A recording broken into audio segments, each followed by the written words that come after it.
Hi everyone, I am Kalyani, working as a lecturer in CRR College, Parum. Today, in this session, for 3rd BSc 6th Sem Fishery students in Cluster 8B2 Post-Harvest Technology, I am going to discuss about the topic Quality Control of Fish and Fishery Products.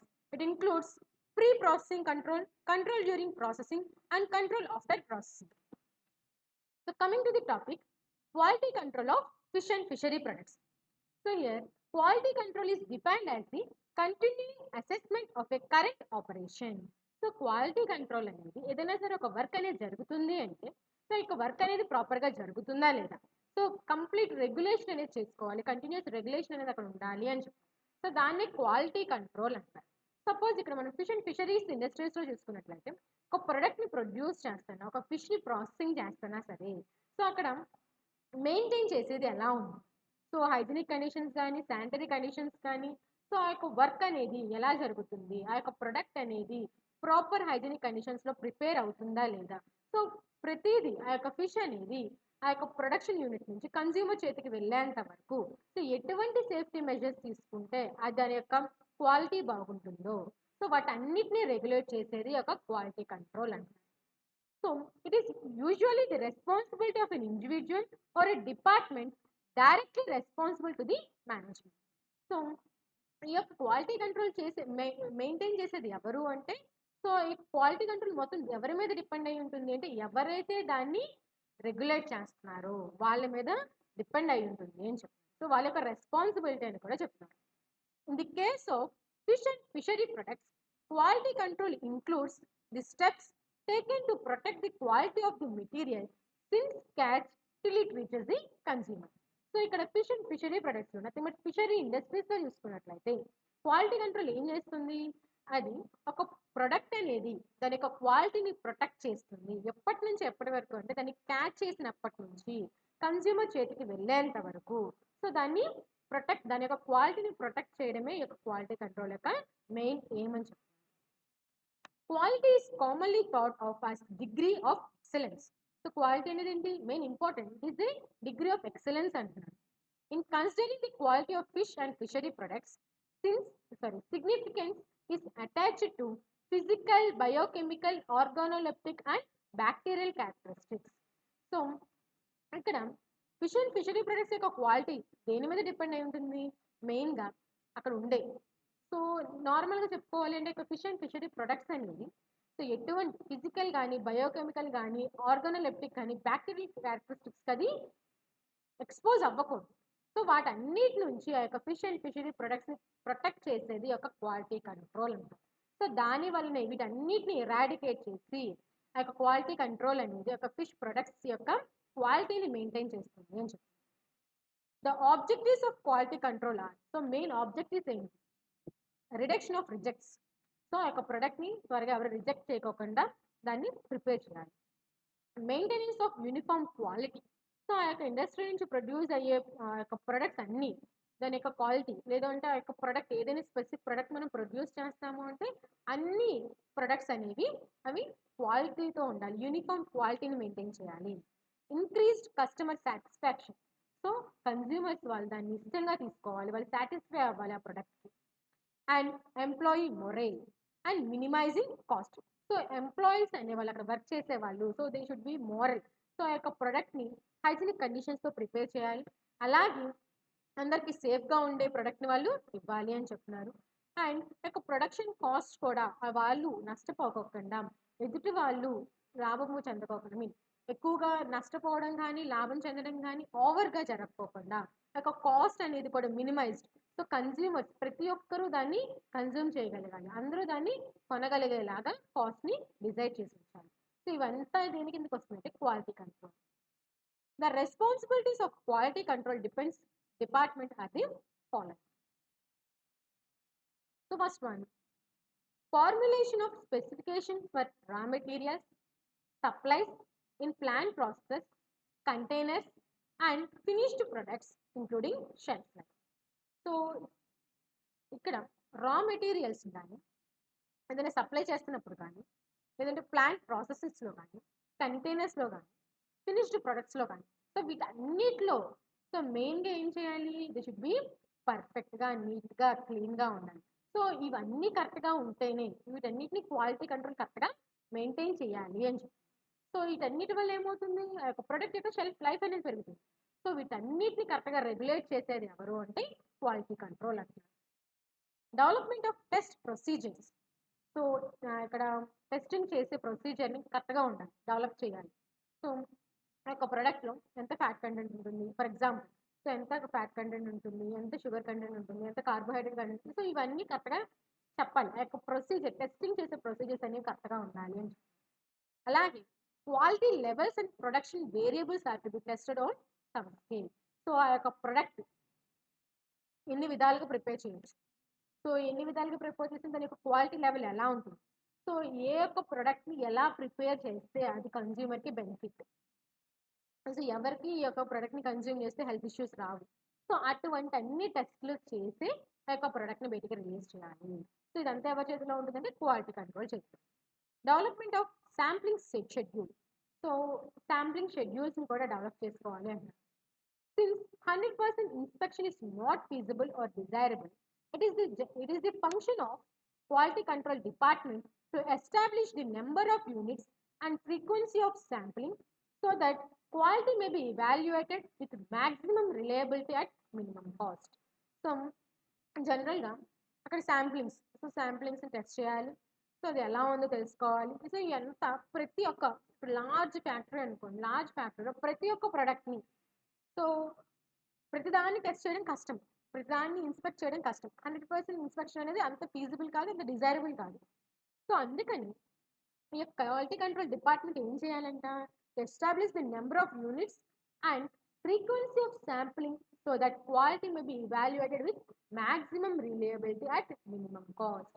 So వాటిని పర్ఫెక్ట్గా యొక్క product ఎలా ఉంటుంది, so దాని testing కానీ ఇవన్నీ different మెంబర్స్ని use చేసుకుని ఒక క్వాలిటీ కంట్రోల్ అనేది ఆ యొక్క డిజైర్డ్ ప్రోడక్ట్కి టెస్టింగ్కి ఉండేలాగా చూసుకోవాలి. అంటే మ్యాక్సిమం అన్నీ ఇవాల్యుయేట్ చేసేలాగా ఆ యొక్క ప్రోడక్ట్ ఎంతవరకు సేఫ్, సో ప్రతి ఒక్క ప్రోడక్ట్ అనేది కంప్లీట్గా సేఫే కన్జ్యూమ్ చేయడానికి. సో వీటన్నిటిని డిజైడ్ చేసేలాగా ఉంచాలి అని చెప్తున్నారు. అలాగే వాటన్నిటిని షెడ్యూల్ చేసుకోవడానికి కొంతమంది మనుషుల్ని పెట్టుకున్నా సరే, సో అక్కడ ఆ యొక్క ఇండస్ట్రీలో ఒక ప్రోడక్ట్ని మనం ప్రొడ్యూస్ చేసి కన్జ్యూమర్కి ఇస్తున్నాము అంటే అక్కడ రా మెటీరియల్ కాస్ట్ ఎంత అయింది, సో దాన్ని ప్రాసెసింగ్ చేసేటప్పుడు ఎలా ఉంది. సో ఒక్కొక్క ప్రోడక్ట్కి ఈజీ ప్రాసెసింగ్ ఉంటుంది, తక్కువ కాస్ట్తో మనం దాన్ని సెల్ చేసుకోవచ్చు. కొన్ని ప్రొడక్ట్స్ ఉంటుంది వాటికి రా మెటీరియల్ ఖర్చు తక్కువ ఉన్నా సరే ప్రాసెసింగ్ కాస్ట్ ఎక్కువ అవుతూ ఉంటుంది. సో వీటన్నిటిని దృష్టిలో పెట్టుకుని అక్కడ ఎలిజిబుల్ మెంబర్స్ని ఉంచుకుని ప్రతి ఒక్క ప్రోడక్ట్ యొక్క శాంపిల్ టెస్ట్ చేసుకుని అదంతా మ్యాక్సిమం టైంలో తక్కువ కాస్ట్తో అయ్యేలాగా ఈ యొక్క క్వాలిటీ కంట్రోల్ అనేది మేనేజ్ చేయాలి అని చెప్పి. Forms for recording and reporting, preparation of quality control charts etcetera.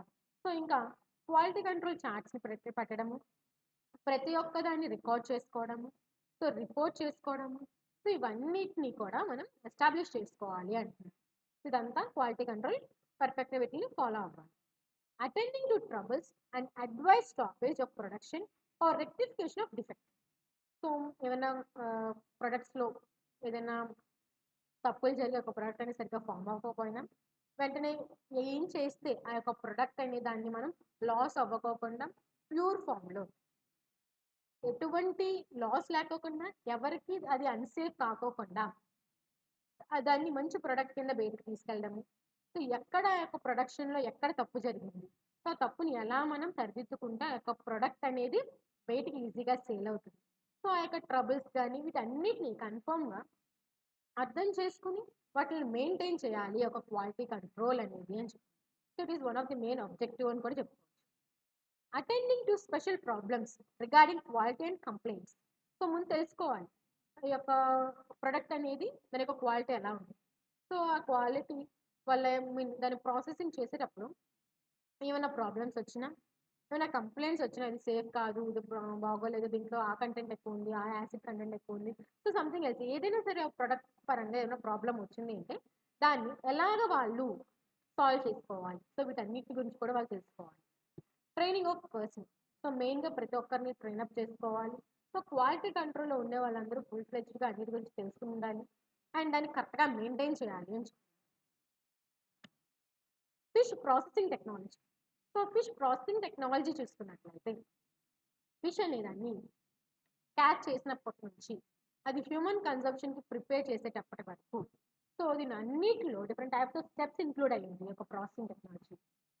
So అవి 3 ఫేసెస్ కింద ఉన్నాయి అని చెప్తున్నారు. First one pre processing, next food processing or manufacturing అంటారు, and last one post processing stage అంటారు. సో ఇవన్నీ మనకి ఫిష్ ప్రాసెసింగ్ ప్లాంట్లో జరుగుతాయి అంటారు. Inclusions of a fish processing plant అంటారు.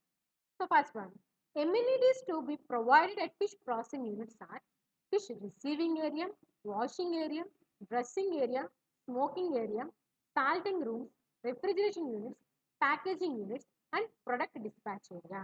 అంటే ఒక ఫిష్ ప్రాసెసింగ్ టెక్నాలజీ చేయాలి అంటే ఆ యొక్క ప్లాంట్లో మనం ఎమ్యూనిటీస్ అంటే స్టార్టింగ్ ఫిష్ రిసీవింగ్ ఏరియా నుంచి ప్రొడక్ట్ డిస్పాచ్ ఏరియా వరకు అంతా ప్రాపర్గా జరగాలి. Fish processing technology is done in 3 stages. ఒక ఫిష్ ప్రాసెసింగ్ టెక్నాలజీ అనేది మనకి 3 స్టేజెస్లో జరుగుతుంది. First one pre processing, next one processing and last one is post processing steps. First one pre processing technology. This is mainly concerned with the handling of fish catch and its storage. In marine fisheries, primary processing is often conducted on ships with waste typically being exposed for disposed of directly into the sea. So ఇక pre processing technology చూసుకున్నట్లయితే దీంట్లో మెయిన్గా ఏమవుతుందంట fish క్యాచ్ని handle చేయడం అంట, తర్వాత దాన్ని store చేయడం అంట. సో ఇక్కడ ఏమవుతుందంటే మెరైన్ ఫిషరీస్లో చూసుకున్నట్లయితే pre processing nothing but primary processing technology అనేది ఎలా జరుగుతుందంటే షిప్స్లోనే జరుగుతుంది. అంటే ఫిష్ని క్యాచ్ చేసిన వెంటనే దాన్ని వాష్ చేసుకుని వేస్ట్ ఏమైనా ఉంటే దాన్ని డైరెక్ట్గా సీలోకి డిస్పోజ్ చేసేస్తారు. అదే ఫ్రెష్ వాటర్లో చూసుకున్నట్లయితే అది కొంచెం టిపికల్ అంటున్నారు. ఇక్కడ ఏమవుతుందంట here fish are typically land based requiring high quality processed water for washing fish. So catch చేసిన ఫ్రెష్ వాటర్ ఫిషెస్ని క్యాచ్ చేసిన తర్వాత హై క్వాలిటీ ప్రాసెస్డ్ వాటర్తో దాన్ని వాష్ చేసుకోవాలి. తర్వాత క్లీనింగ్ ప్రాసెసింగ్ ఏరియాస్ పంపించుకుని తర్వాత కూలింగ్ అండ్ ప్రొడక్షన్ పర్పస్ని కంటిన్యూ చేసుకోవాలి అని చెప్తారు. అండ్ ఫిజికల్ మెథడ్స్ చూసుకున్నట్లయితే flotation, screening and sedimentation are use to remove oil and grease and other suspended solids besides fish dressing, freezing, glazing, processing, salting and smoking. So ఇక pre processing టెక్నాలజీలో marine ఫిషరీస్లో అయితే pre processing అనేది మనకి షిప్స్లోనే జరిగిపోతుంది. అదే fresh వాటర్లో అయితే కొంచెం హై రిక్వైర్డ్ వాటర్ క్వాలిటీ తీసుకుని మనం వాటర్ వాష్ చేసుకుని కూలింగ్ చేసుకుని ప్రొడక్షన్ పర్పస్కి యూజ్ చేసుకోవచ్చు. ఇంకా ఈ యొక్క ప్రీ ప్రాసెసింగ్ టెక్నాలజీలో ఏమి ఇంక్లూడ్ అయ్యి ఉన్నాయంట ఫిజికల్ మెథడ్స్ అనేవి ఇంక్లూడ్ అయ్యాయి. సో ఫిజికల్ మెథడ్స్ ఏం యూజ్ చేస్తారు అంటే ఫ్లోటేషన్, స్క్రీనింగ్ అండ్ సెడిమెంటేషన్ ఇదంతా దేనికి యూజ్ చేస్తారంటే ఆయిల్ అండ్ గ్రీస్ని ఇంకా ఏదైనా సరే సస్పెండెడ్ మెటీరియల్స్ అనేవి ఉంటే వాటిని రిమూవ్ చేయడానికి, అలాగే ఫిష్ని dressing, freezing, glazing, processing, salting and smoking కూడా ఈ యొక్క ప్రీ ప్రాసెసింగ్ టెక్నాలజీలో చేస్తారు అని చెప్తున్నారు. Next one processing technology. So pre processing technology అయిపోయిన తర్వాత ప్రాసెసింగ్ టెక్నాలజీలో ఏం చేయాలి, సో ఇక్కడ క్వాలిటీ కంట్రోల్ ఎలా మెయింటైన్ అవుతుంది, ఏం చేస్తే ఆ యొక్క క్వాలిటీ అనేది మెయింటైన్ చేయాలి. So processing of sea foods include the dressing, filleting and manufacturing of food items either from primary fish or from their by products. So ఇక్కడ సీ ఫుడ్స్ని ఎలా ప్రాసెసింగ్ చేయాలి, డ్రెస్సింగ్ కానీ ఫిల్లెటింగ్ అండ్ మ్యానుఫ్యాక్చరింగ్ ఫుడ్ ఇవన్నీ మనకి primary ఫిష్లో కానీ లేదంటే దాని యొక్క బై ప్రొడక్ట్స్ కానీ చేయాలి అని చెప్పి the above received fish is subjected to secondary treatment by using biological and physicochemical means. So receive అయిన ఫిష్ని మనం ప్రైమరీ ట్రీట్మెంట్ చేసిన తర్వాత సెకండరీ ట్రీట్మెంట్లో ఏం చేయాలంట బయాలజికల్ అండ్ ఫిజికోకెమికల్ మీన్స్ని యూజ్ చేసుకుని దాన్ని ట్రీట్ చేయాలి, సెకండరీ ట్రీట్మెంట్ అనేది చేయాలి అంటారు to maintain the quality.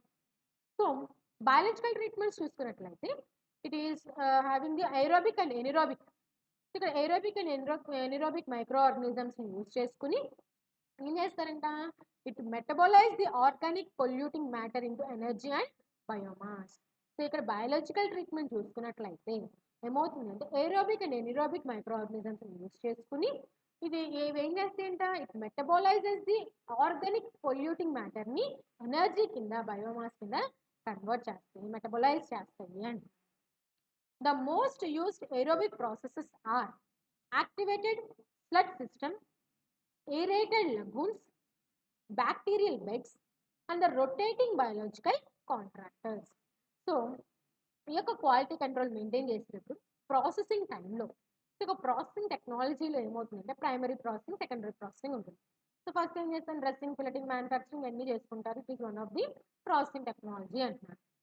And receive చేసిన ఫిష్ని సెకండరీ ట్రీట్మెంట్కి పంపించాలి. ఈ యొక్క సెకండరీ ట్రీట్మెంట్ అనేది బయాలజికల్గా చేస్తారు, ఫిజికో కెమికల్ మీన్స్లో కూడా చేస్తారు. సో బయాలజికల్ మీన్స్లో చూసుకున్నట్లయితే aerobic and anaerobic micro organisms use చేసుకుని చేస్తారు. దీంట్లో ఉన్న ఆర్గానిక్ పొల్యూటివ్ మ్యాటర్ ఏదైతే ఉందో దాన్ని ఎనర్జీ అండ్ బయోమాస్ కింద కన్వర్ట్ చేస్తారు. సో ఏరోబిక్ ప్రాసెస్ అంటే ఏమేమి యూజ్ చేస్తారు? So activated flood system use చేసుకుని, aerated lagoons, bacterial beds and rotating biological కాంట్రాక్టర్స్ని యూజ్ చేసుకుని సెకండరీ ట్రీట్మెంట్ అనేది చేస్తారు అని చెప్తున్నారు ఈ యొక్క బయాలజికల్ ట్రీట్మెంట్లో. అండ్ ఎనరోబిక్ ప్రాసెస్ చూసుకున్నట్లయితే ఇక్కడ ఎనరోబిక్ మైక్రో ఆర్గానిజమ్స్ని తీసుకొని అవి ఏం చేస్తే digest the organic waste and matters in the tank to biogas.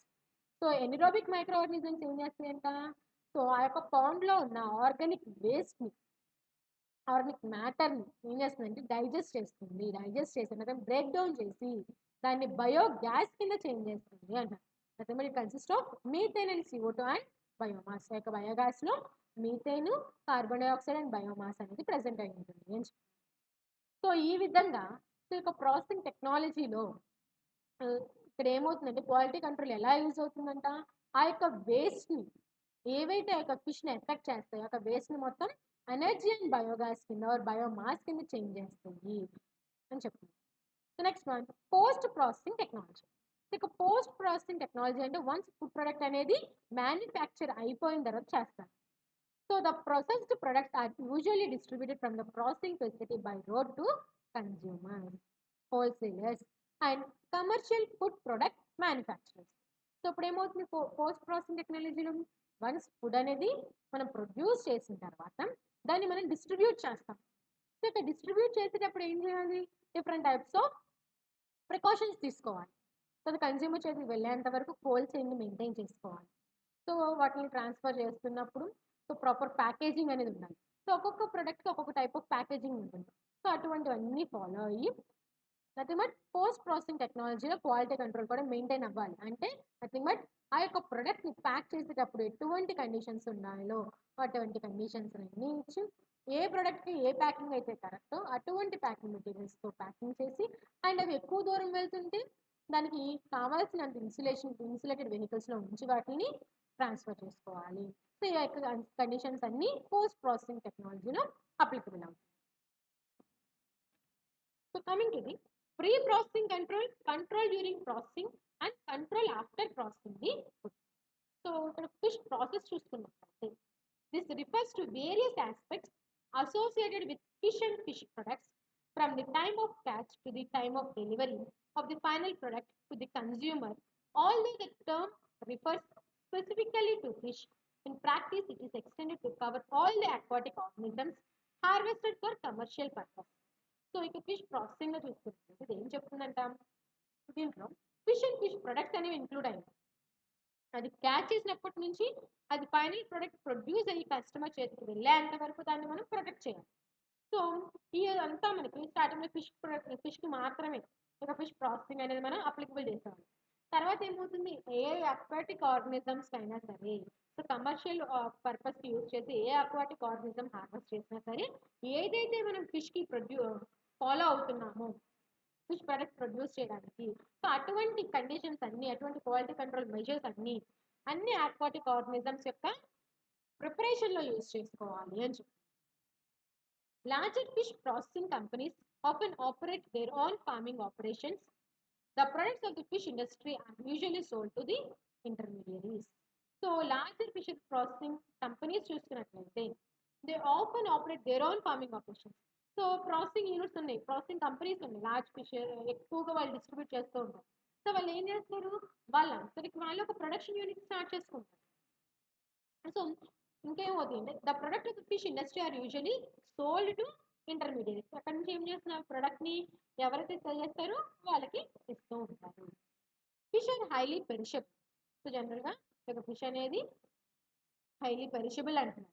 So the main purpose of fish processing is to prevent fish from such deterioration and needs proper handling and preservation to have a long shelf life and retain a desirable quality and nutrition value. So ఇక fish processing యొక్క main purpose ఏంటి అంటే fish అనేది ఎటువంటి కంటామినేషన్కి అది లోనవ్వకూడదు. So అందుకే దాన్ని proper handling చేసి ప్రాపర్గా ప్రిజర్వ్ చేయాలి. ఎందుకంటే దానికి షెల్ఫ్ లైఫ్ని పెంచడానికి. అలాగే దాని యొక్క క్వాలిటీ కానీ న్యూట్రిషన్ వాల్యూ కానీ ఎలా అయినా సరే తగ్గకోకుండా అది ఆ యొక్క ప్రోడక్ట్ అనేది కన్జ్యూమర్ చేతికి హై క్వాలిటీగా వెళ్ళాలి అనేది ఈ యొక్క ఫిష్ ప్రాసెసింగ్ యొక్క మెయిన్ ఎయిమ్ అని చెప్తున్నారు.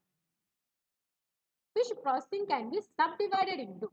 సో ఇక ఫిష్ ప్రాసెసింగ్ అనేది 2 ప్రాసెస్ కింద డివైడ్ అయింది. Primary or pre processing, secondary processing అని చెప్పారు.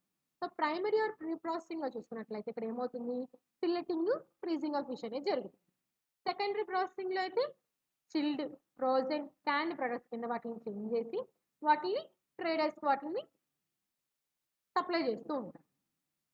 The most obvious method for preserving the quality of fish is to keep them alive until they are ready for cooking and eating.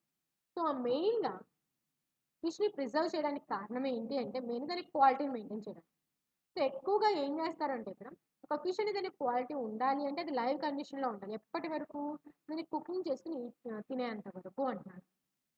Other methods use to preserve fish and fish products include. So ఇక ఫిష్ని preserve చేయడానికి ఏమేమి methods ఉన్నాయి.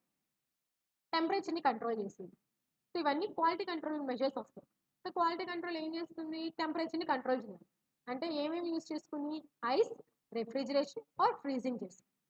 అలాగే water యాక్టివిటీని control చేయాలి. అంటే fish బాడీలో ఉండే వాటర్ని తగ్గించాలి. దానికి వాటర్ యాక్టివిటీని కంట్రోల్ చేయాలి. Drying, salting, smoking or freeze drying చేస్తుంది. అలాగే ఫిజికల్ కంట్రోల్ అంటే మైక్రోబియల్ లోడ్స్ అనేవి ఎంటర్ అవ్వకుండా వాటిని ప్రివెంట్ చేయాలి. అది ఎలా చేయొచ్చు అంటే through microwave heating or ionising irradiation అంటారు.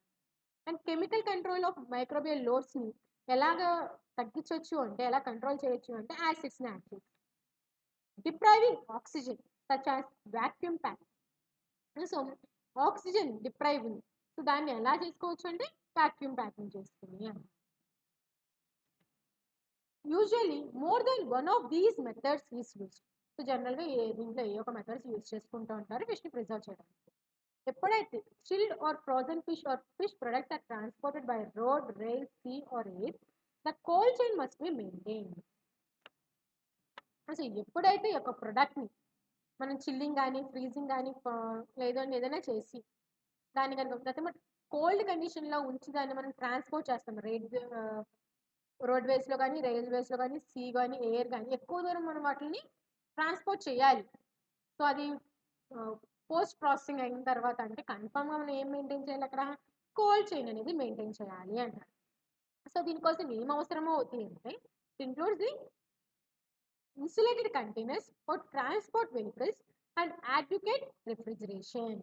సో ఇక ఫ్రోజన్ కండిషన్ చిల్డ్ కండిషన్లో ఉన్న ఫిష్ ప్రొడక్ట్స్ని ఎక్కువ దూరం ట్రాన్స్పోర్ట్ చేస్తున్నాము అంటే కోల్డ్ చైన్ మెయింటైన్ చేయాలి.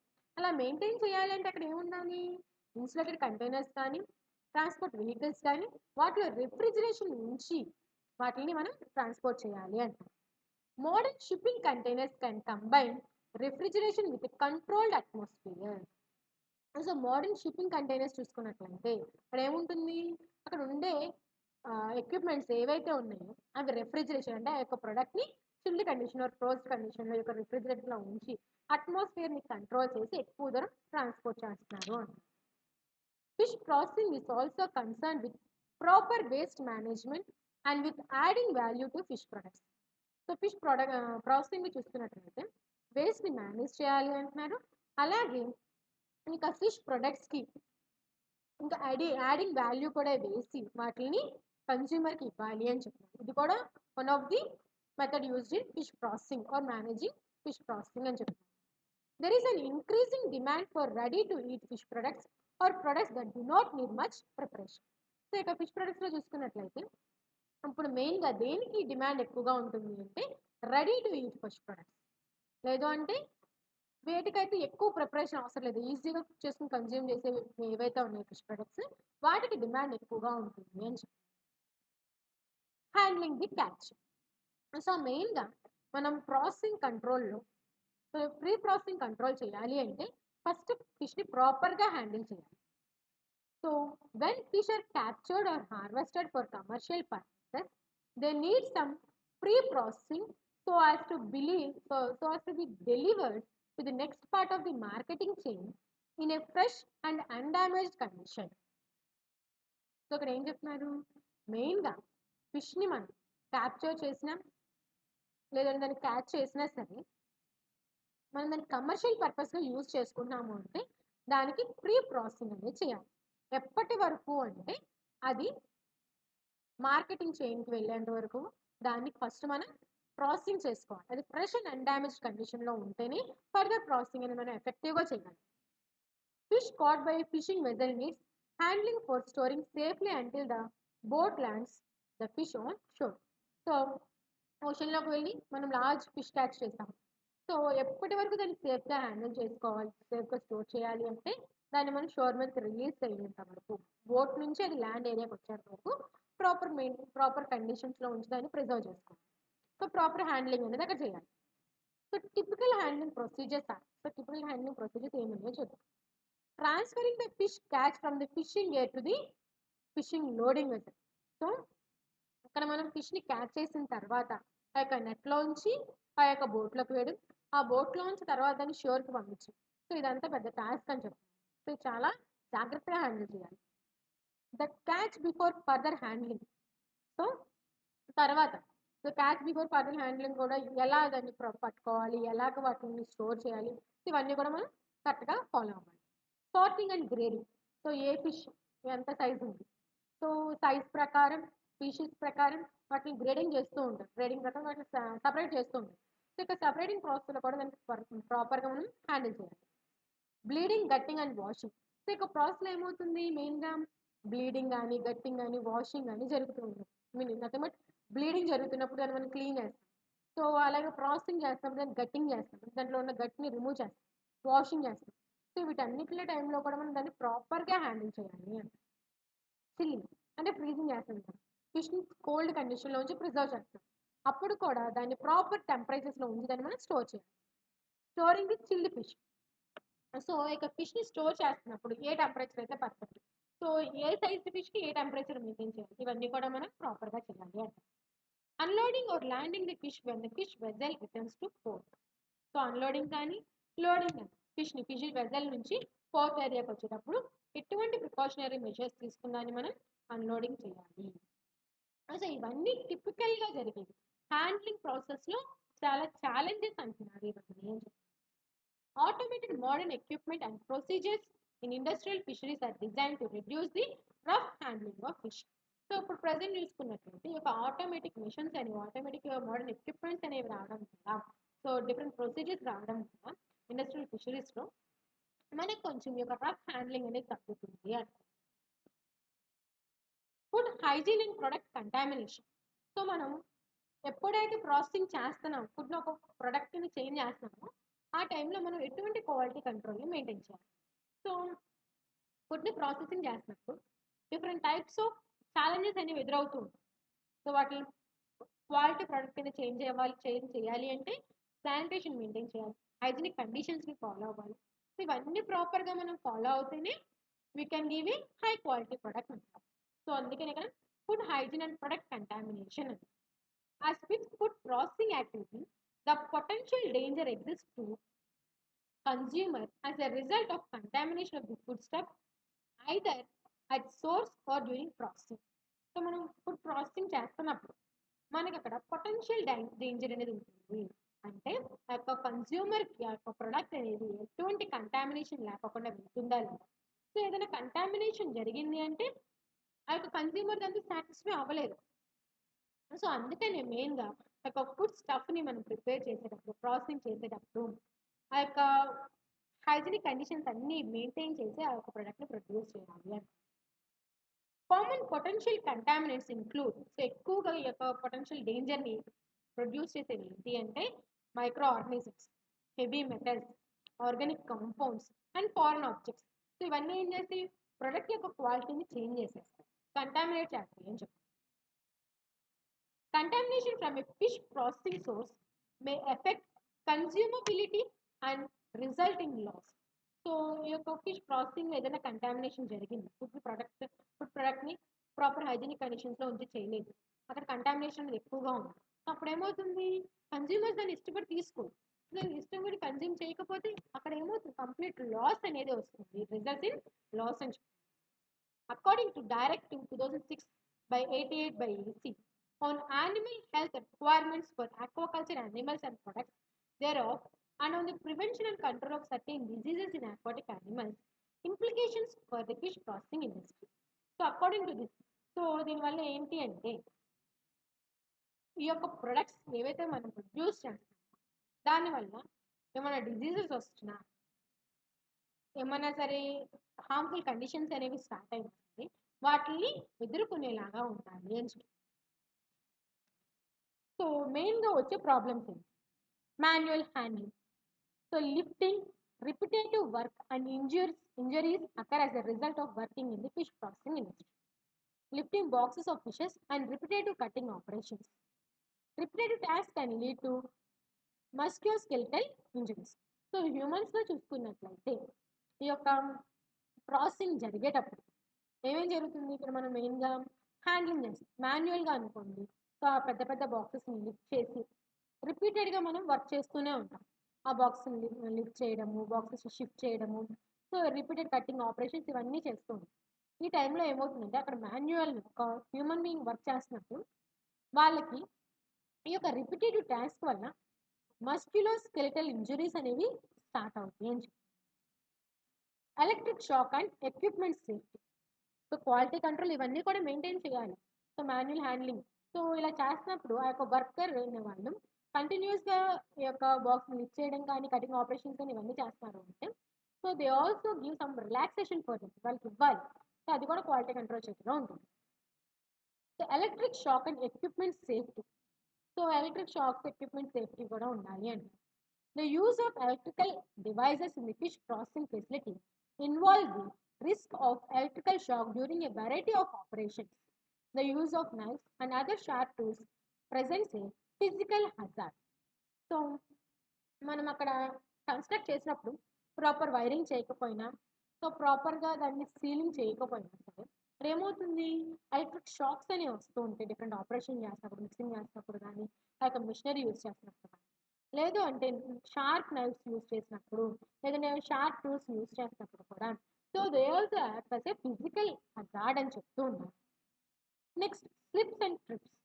ఇక స్లిప్స్ అండ్ ట్రిప్స్ చూసుకున్నట్లయితే వెట్ ఎన్విరాన్మెంట్ ఉంది, ఫిష్ ప్రాసెసింగ్ ఫెసిలిటీస్ అనేవి సరిగ్గా లేవు, అప్పుడు ఏమవుతుంది ప్రాపర్గా ఆ యొక్క ఫ్లోరింగ్ అనేది సరిగ్గా చేయలేం.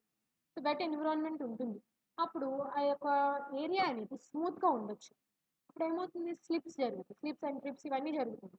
So and also wet areas దగ్గర వాటర్ అనేది నిలవ ఉంటుంది, అలా నిలవ ఉండిపోయింది అంటే అక్కడ మైక్రో ఆర్గానిజం యొక్క గ్రోత్ అనేది స్టార్ట్ అవుతుంది. సో అలా మైక్రో ఆర్గానిజమ్స్ అనేవి గ్రో అయినాయి అంటే ఫుడ్ ప్రొడక్ట్ అనేది ఎఫెక్ట్ అవుతుంది. సో వాటిని కూడా మనం కన్సిడర్ చేసుకుని ప్రాపర్ ఫ్లోరింగ్ అనేది చేసుకోవాలి అంటున్నారు. Infections and allergic reaction. So the work force involved in handling of fish and shell fish may develop infections and or allergies resulting from the direct exposure to fish.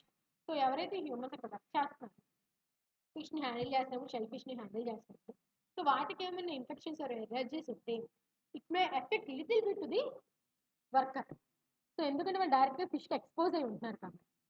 Additionally with contain facilities water spraying techniques May result in inhalation of associated bacteria other foreign material containing diseases. So ఇంకా ఏంటంటే మనం ఆ యొక్క ఆర్గనిజమ్స్ని ఒక micro organisms నుంచి protect చేయడము, అలాగే bacterial గ్రోత్ని, foreign materials వీటన్నిటిని తగ్గించడానికి different types of sprays use చేస్తూ ఉంటాం. సో దీనివల్ల ఏమవుతుంది అంటే వాటిని ఇన్హేల్ చేయడం వల్ల, సో వాటిని క్లీన్ చేసే వాటిని ఇన్హేల్ చేయడం వల్ల డిఫరెంట్ టైప్స్ ఆఫ్ డిసీజెస్ అనేవి రిజల్ట్ అవుతాయి హ్యూమన్స్లో. అందుకని అక్కడ ప్రాపర్ డ్రెస్సింగ్ అనేది మెయింటైన్ చేయాలి. Material storage. సో ఇక మెటీరియల్ స్టోరేజ్ చూసుకున్నట్లయితే so the material stored and used on fish processing sites have the potential to impact human health and the environment. ఇక్కడ మనం యూజ్ చేసే మెటీరియల్స్ ఏవైతే పోస్ట్ ప్రాసెసింగ్ సైట్లో use చేస్తున్నామో వాటికి ఎటువంటి కెపాసిటీ ఉంటుందండి హ్యూమన్ హెల్త్ని డిస్టర్బ్ చేసేది ఆర్ ఎన్విరాన్మెంట్ని డిస్టర్బ్ చేసేది అంటారు. And the most significant of these materials are అంటే ఏమేంటి అంటే అవి ఒక పొటెన్షియల్ సైట్స్ ఏంటి అంటే మనం బ్లీచింగ్ చేస్తాము, క్లీనింగ్ ఫ్లూయిడ్స్ యూజ్ చేస్తాము, కాస్టిక్ సోడా యూజ్ చేస్తాము, ఆయిల్స్ అండ్ గ్రీజెస్ ఫ్యూయల్స్ ఇవన్నీ యూజ్ చేస్తాం. ఇవన్నీ హ్యూమన్స్ ఇన్హేల్ చేయొచ్చు. సో వీటి వల్ల ఎంతో కొంత వాళ్ళ యొక్క హెల్త్ అనేది డిస్టర్బ్ అవుతుంది అని. Polychlorinated biphenyls. సో ఇక polychlorinated biphenyls PCBs and asbestos వల్ల ఏంటి? So these are likely to be principal issues of concern in relation to fish processing facilities. So ఎక్కువగా మనం ఫిష్ ప్రాసెసింగ్ ఫెసిలిటీస్లో యూజ్ చేస్తూ ఉంటాం. దాని యొక్క ప్రెజెన్స్ వల్ల ఏమవుతుంది అంటే their presence even in minimal quantities may cause some potential for environmental and or health and safety impacts. So human health అనేది ఎఫెక్ట్ అవ్వచ్చు అని చెప్తున్నారు. వాటిని లిటిల్ బిట్ యూసేజ్ అయినా సరే వాటికి రోజు ఎక్స్పోజ్ అవుతూ ఉంటే may cause effect the humans అని చెప్పుకోవచ్చు. Typically PCBs may be present as constituents of hydraulic oils, while asbestos may be encountered in a wide range of forms like boards used for roofing, as fire retardant gaskets, and as fire retardant insulations.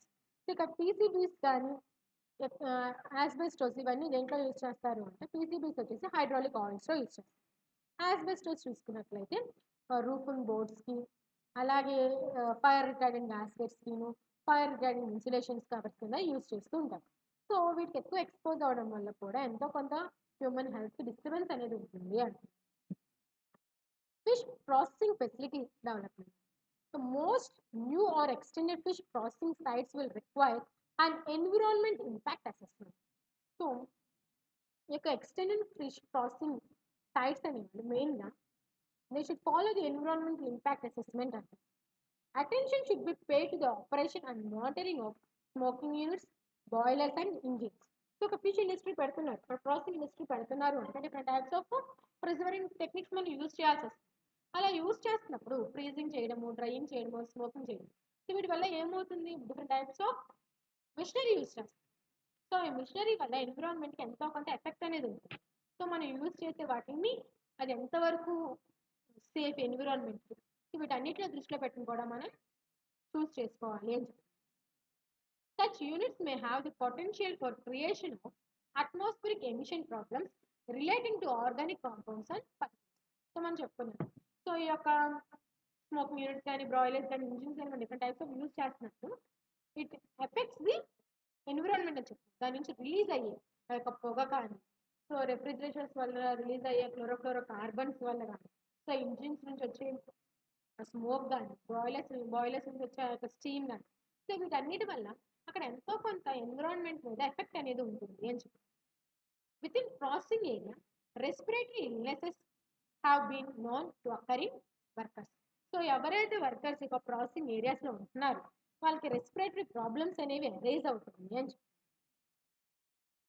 Extreme temperature exposure fish processing is often undertaken in temperature extremes and hence appropriate clothing is required.